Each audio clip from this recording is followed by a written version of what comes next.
Thưa quý vị, hôm 22 tháng 10 vừa qua, cộng đồng người Việt quốc gia tại thành phố Seattle và vùng phụ cận đã tổ chức vinh danh cờ vàng ba sọc đỏ là biểu tượng tự do của người Việt hải ngoại. Chúng tôi xin mời quý vị theo dõi phần video clip sau đây.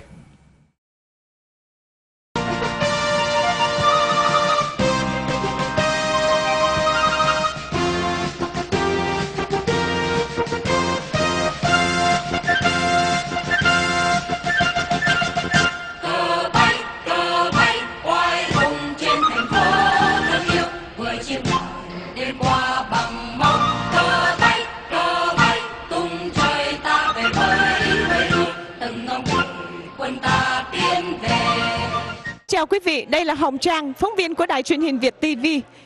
Chúng tôi rất hân hoan có mặt tại nhà hàng Tea Palace tối hôm nay để tham dự buổi lễ vinh danh lá cờ vàng ba sọc đỏ. Hiện chúng tôi đang đứng phía ngoài cổng của nhà hàng Tea Palace.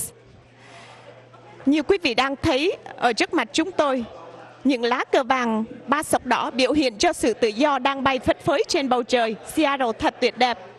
Bây giờ chúng tôi mời quý vị cùng chúng tôi vào nhà hàng để theo dõi phần phóng sự. Kính thưa quý vị, hiện chúng tôi đang có mặt ở trong nhà hàng Tea Palace. Và như quý vị đang thấy ở sau lưng chúng tôi, những lá cờ vàng ba sọc đỏ đang đứng nghiêm trang trên sân khấu. Là người Việt Nam, chúng tôi rất hãnh diện về điều này.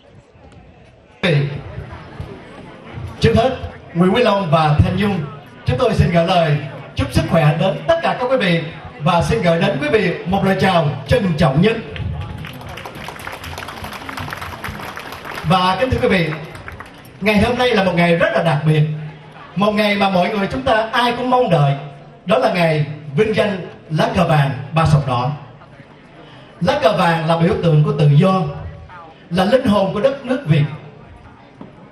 Nơi nào có lá cờ, nơi đó chúng ta có nhân quyền, có tự do.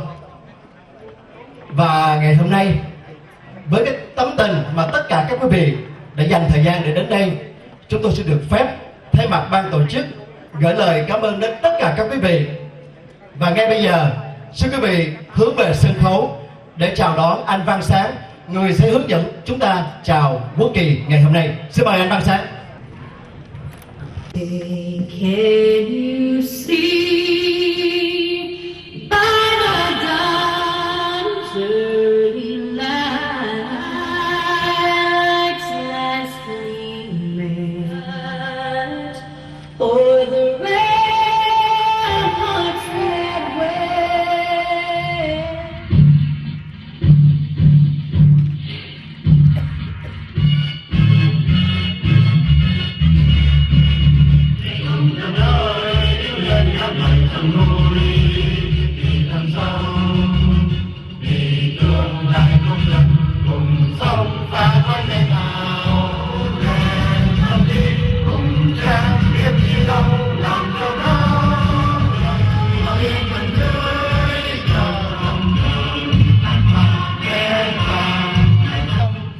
Một phút mặc niệm để tưởng nhớ các bậc tiền nhân có công dựng nước và giữ nước. Một phút mặc niệm để tưởng nhớ quân dân cán chính Việt Nam Cộng Hòa và quân đội đồng minh đã hy sinh trong cuộc chiến chống cộng để bảo vệ nền tự do của miền Nam Việt Nam. Một phút mặc niệm để tưởng nhớ các chiến sĩ đã bị bức tử trong các trại lao tù của Cộng sản và hàng trăm ngàn đồng bào đã bỏ mình trên đường đi tìm tự do. Phút mặc niệm bắt đầu. Chúng tôi xin trân trọng kính mời tất cả quý vị đứng dậy để làm lễ.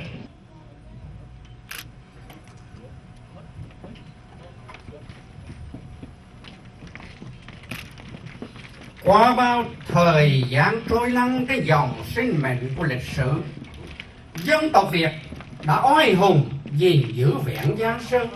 Người nối tiếp người, già trẻ gái trai không sờn lòng trước gian nguy thử thách. Từ sơ khai lập quốc cho tới ngày nay, biết bao xương máu của tiền nhân và hậu thế đã hy sinh cho dân tộc sinh tồn. Mẫu xương kia đã đổ xuống điểm tô cho ngọn cờ vàng phất phới tung bay trên khắp ba miền Trung Nam Bắc. Ngọn cờ vàng Ngọn cờ vàng là niềm tự hào của dân tộc, là sự vẻ vang của dòng dòng hồng lạc, là biểu tượng thiêng liêng cao quý của người Việt yêu chuộng tự do, dân chủ, dân quyền và độc lập cho đất nước. Vì thế, ngọn cờ vàng luôn là tiêu biểu của những khát vọng cao thượng của con người Việt tị nạn cộng sản vì dân tộc sinh tồn, mà tranh đấu chống kẻ thù truyền kiếp của dân tộc, Đảng Cộng sản Việt Nam. Người Việt tị nạn cộng sản luôn có bên mình và trên tay cao quý ngọn cờ vàng chính nghĩa. Thế hệ hậu vệ của người Việt tị nạn ở hải ngoại là tổng lực của toàn dân, phất cao cờ vàng ba sọc đỏ, đánh trận chiến cuối cùng, tiêu diệt Đảng Cộng sản Việt Nam, bán nước, buôn dân, giành lại tự do, dân chủ và phồn vinh cho đất nước Việt Nam mến yêu.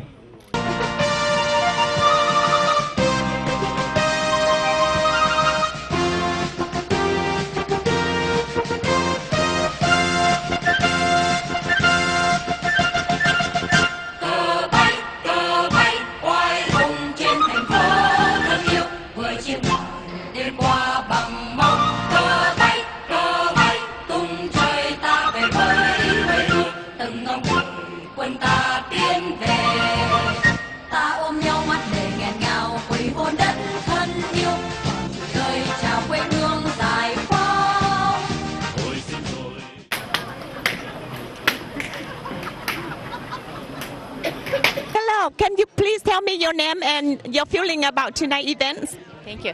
I'm very pleased to be part of this event this evening. I am Linda Kochmar. I'm the mayor of Pha Doi. We do have a portion of Pha Doi who are Vietnamese and Cambodian. We're very, very happy to be able to represent my community at this event this evening.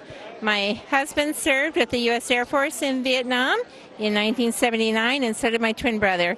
And so I thank you for your invitation, and I'm very, very happy to be here. Thank you so much, and please enjoy the evening tonight.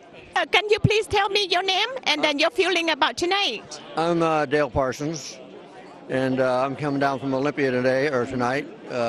Tony invited us down.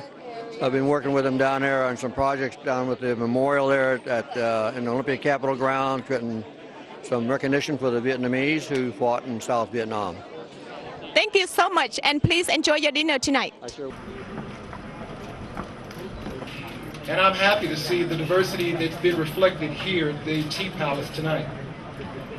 Thank you again for coming to Renton and inviting me to speak to you tonight. I join you in celebration of the Vietnamese freedom and heritage flag and for all that it represents. And now, it is a pleasure to read a proclamation regarding this important occasion from Renton Mayor Dennis Law. Whereas many Vietnamese immigrants have made Renton their home and continue to enhance the cultural richness of our city, and whereas the entrepreneurial spirit and energy of the Vietnamese American community,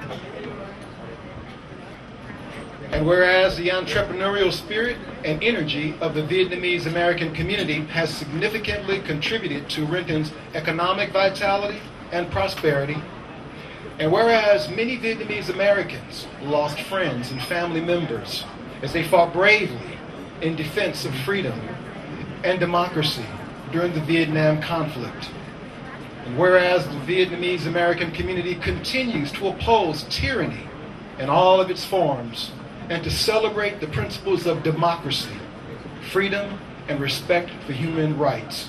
Its freedom and heritage flag, and is an important symbol of resilience, freedom, and democracy in the history of Vietnamese Americans.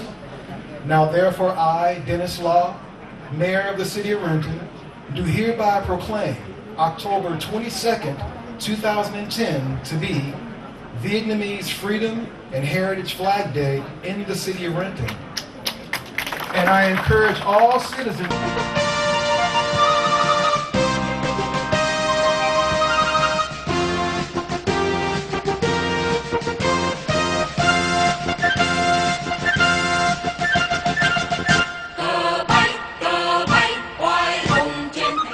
to the historic, educational, and cultural richness of the city and state, and whereas the Seattle Vietnamese community has added an entrepreneurial spirit and dynamism that has contributed greatly to the economic vitality and prosperity of our city.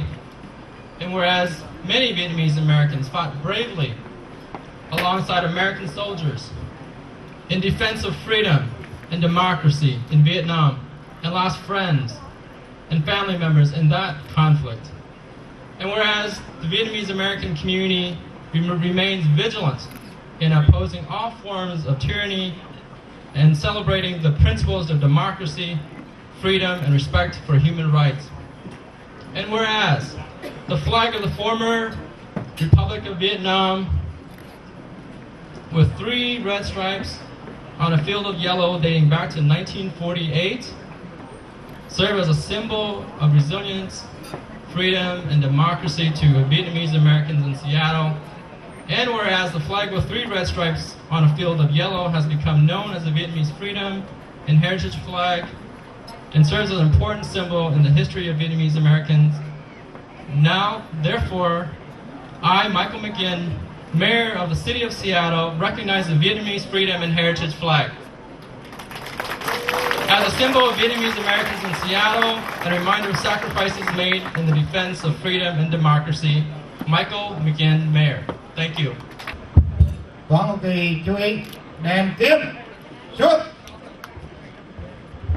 Quý vị, để cho chương trình được sống động hơn, khi mà chúng tôi nhận được cái nghị quyết mà trao, chúng tôi rất là mong quý vị chúng ta hãy cầm lá cờ lên rồi vẫy cao lên để nói cho mọi người cũng như cộng đồng bạn một cái tinh thần đoàn kết mà chúng ta đang có. Xin mời quý vị cùng vẫy lá cờ vàng 3 sọc đỏ của chúng ta. My name is Michael Hurtado, and I'm a judge with Seattle Municipal Court. I have been a judge for 17 years. I'm a veteran of the Vietnam War. Okay. My feelings tonight began when I drove off the freeway. Okay. I saw 2 flags together. I saw the flag of South Vietnam and the flag of the United States of America together, flying again. And What when I was that? remember the last time I saw those 2 flags flying was in 1970 when I was in Ben Hoa Air Force Base. So I felt pride for the people of South Vietnam, the Republic of South Vietnam, for what it stands for. Yes.